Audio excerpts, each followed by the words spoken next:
Alright, so how you guys doing out there?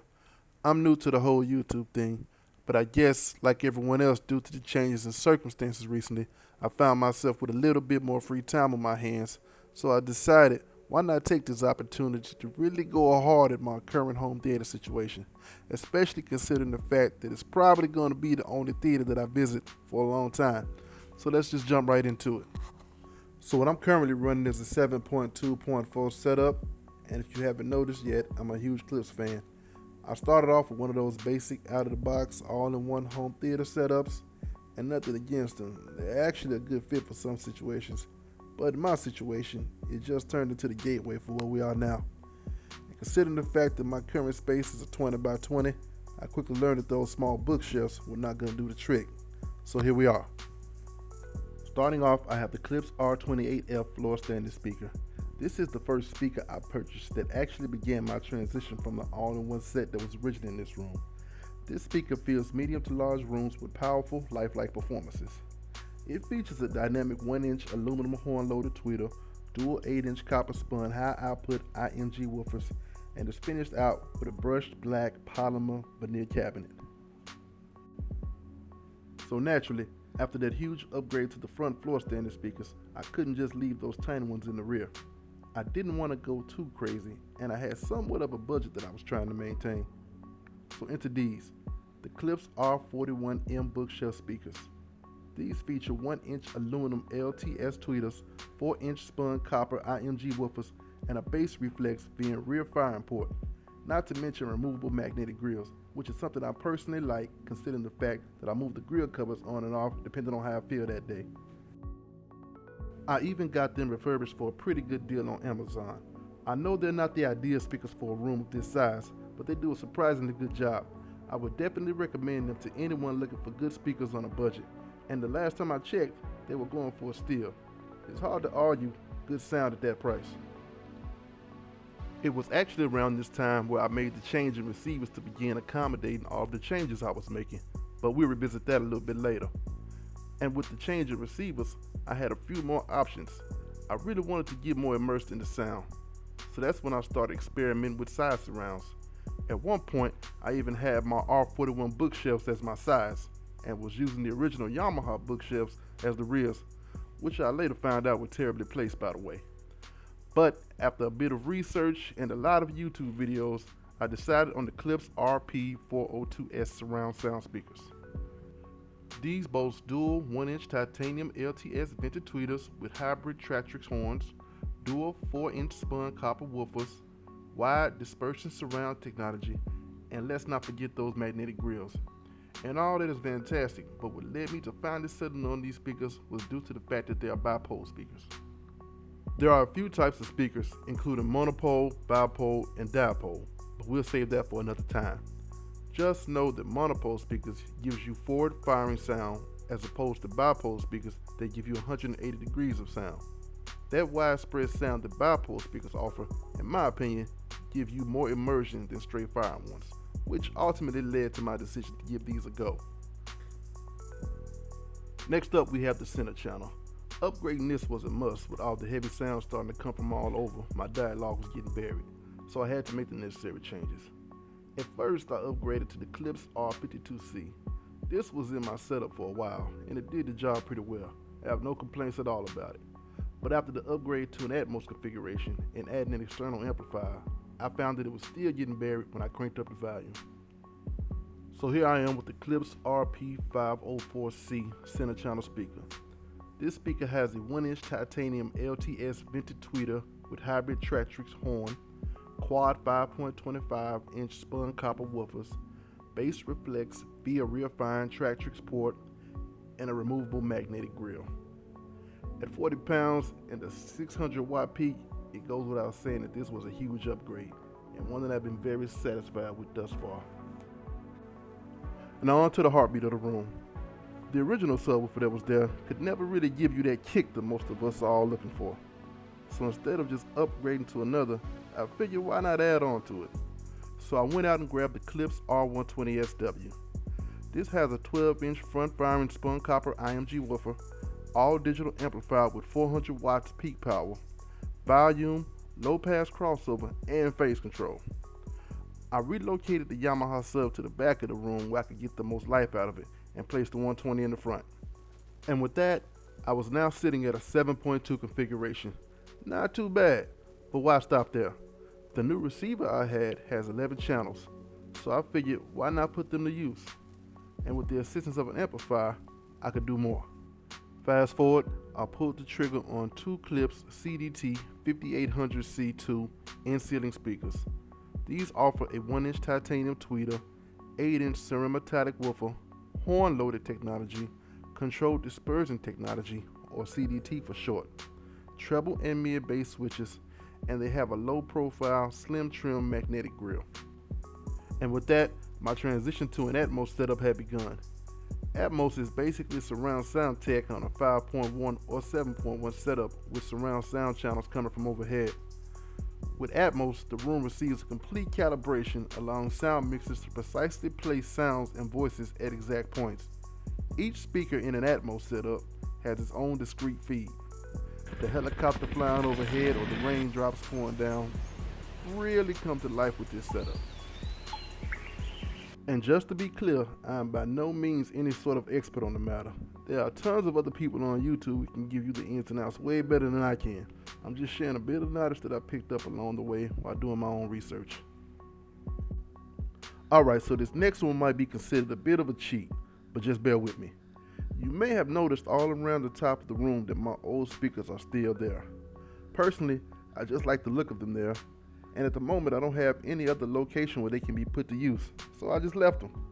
However, I did have 2 channels left on my receiver, so I figured why not get some life out of them. Which is how we arrived here, with the Yamaha NS B40 speakers as my rear Atmos overheads. Nothing too fancy to speak of, however they are serving their purpose at the moment. While nowhere near the output and range of the other speakers, they do serve nicely in the background to help complement the rest of the setup. It's just temporary, as I'm looking to add an additional pair of 5800Cs to take their place at some point in the future. Now on to the brains of the operation. The Onkyo TX-RZ830 9.2 channel home theater receiver with Wi-Fi, Bluetooth, and Chromecast. This 9.2 channel receiver offers 120 watts per channel registered at 8 ohms, Dolby Atmos processor for use with in-sitting or height speakers, DTS:X for an immersive 3-dimensional soundstage, and is THX certified select.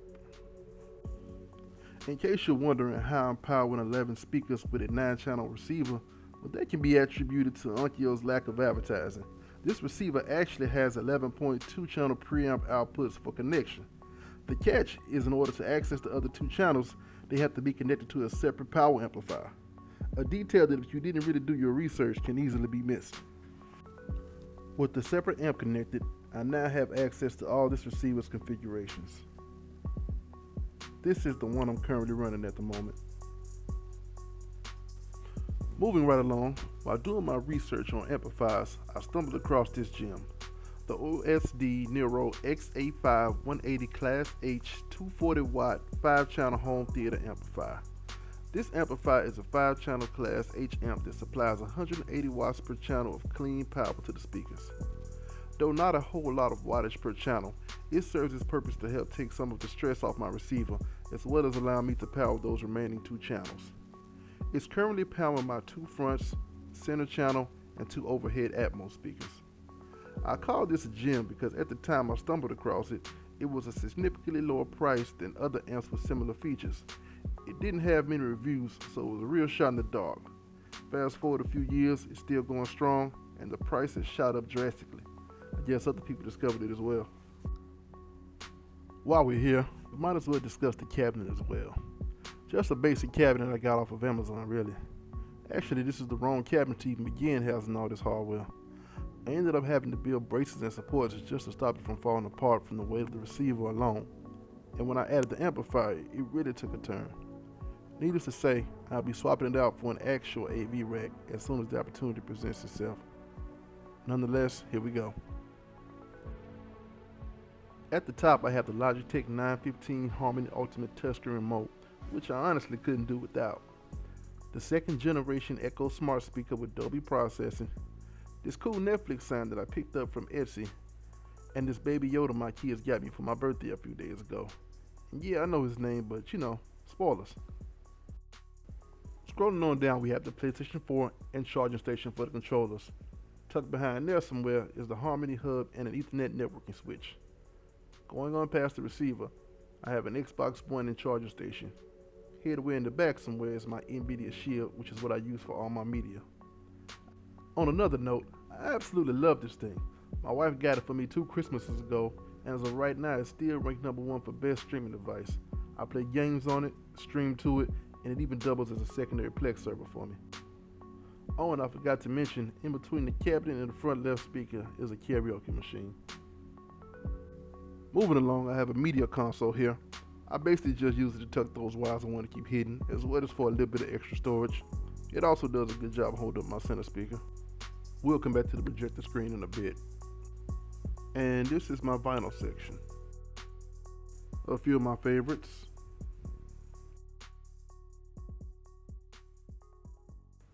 It's not a whole lot to it really. I recently just started the collection when I found a few of my Pop Soul records in storage. I got a hold of this record holder off of eBay and added a few on since then.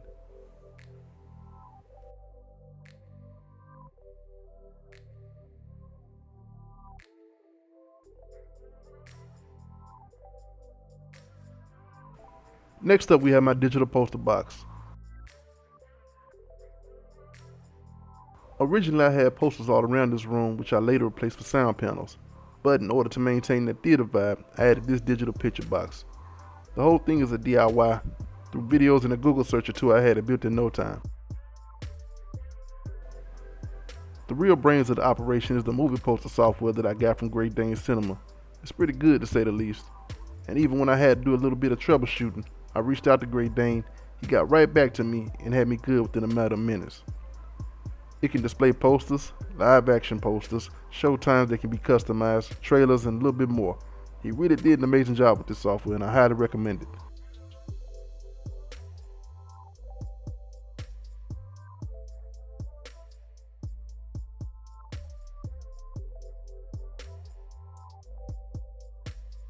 This is my PC work area.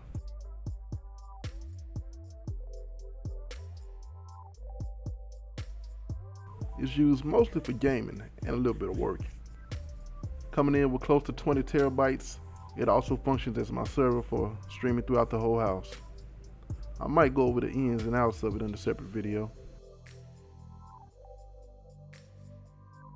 I noticed in a lot of other theater tours, people seem to have these signs. It actually took me a minute to find out who makes them, but once I did, I got in contact with the seller and he shipped them to me from overseas. They really add an authentic vibe to the room.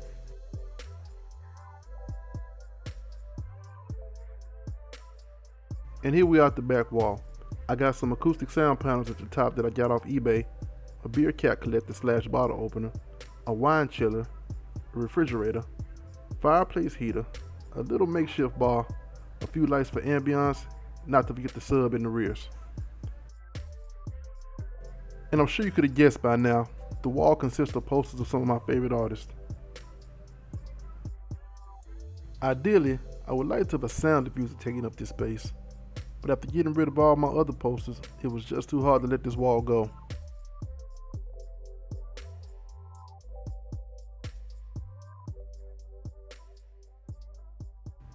All around the room I have these DIY sound panels.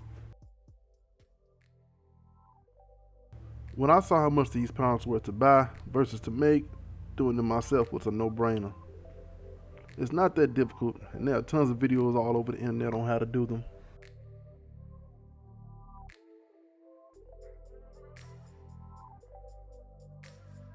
Running the show is the BenQ HT2150ST 1080p short throw projector. This native 1080p Full HD projector has 2200 lumens, which at that price is a great deal. A low input lag, which is the delay between your device sending a frame to your projector and the projector actually displaying that frame, which makes it ideal for gaming. It has a high contrast ratio via an RGB color wheel, which delivers rich colors and crisp details that are calibrated for movies and gaming. When I was looking for a projector originally, it had to be under a certain dollar amount, have a decent number of lumens, nothing too crazy, as I am in a theater dedicated room which is always dark when watching movies, and it needed to be a short throw projector. With superior short throw projection, You can project a 100-inch screen from just about 3 feet away, and in some cases up to 300 inches from about 7 feet. This was a must considering that I have a huge fan hanging overhead, not to mention kids that sometimes struggle with getting through a 2-hour movie. Having their shadows cast over the screen from them running around would be a headache. Partnered with the BenQ is the Silver Ticket STR6 series fixed frame. This dark silvery gray screen surface has an exceptionally wide viewing angle with no resolution loss. It is a 120-inch diagonal screen with heavy-duty beveled aluminum frame wrapped in light-absorbing black velvet material for a beautifully crisp viewing image. As I mentioned previously, most of my streaming is done on the NVIDIA Shield device.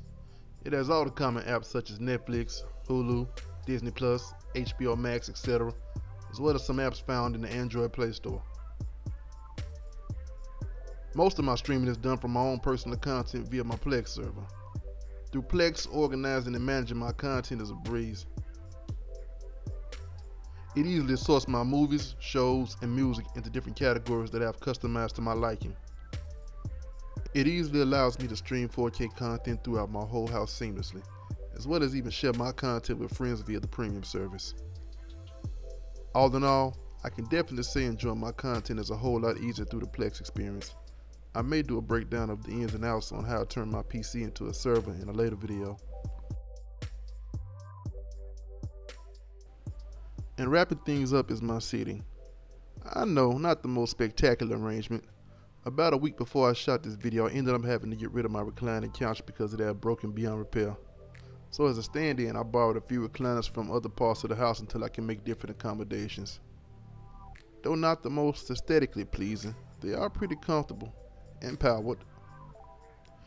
Eventually I'd like to get my hands on a set of those Valencia Tuscany home theater seats, though it might be a minute before I do.